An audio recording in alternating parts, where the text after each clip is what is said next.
2025 હિન્દુ સંગઠન ભોજ દ્વારા જે નવરાત્રિ મહોત્સવનું આયોજન કરેલું છે। આજે અમારું બીજું વર્ષ છે અને આજે માતાજીનો 8મા દિવસનો નોરતું તે પણ એક સારી રીતના ઉજવાયું।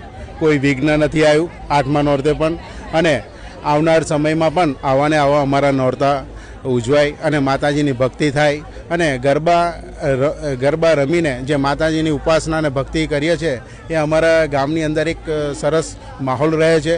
અને એક હેતુ એ છે કે મારી દીકરી મારા આંગણે એ હેતુથી અમે આ આયોજન કરેલ છે।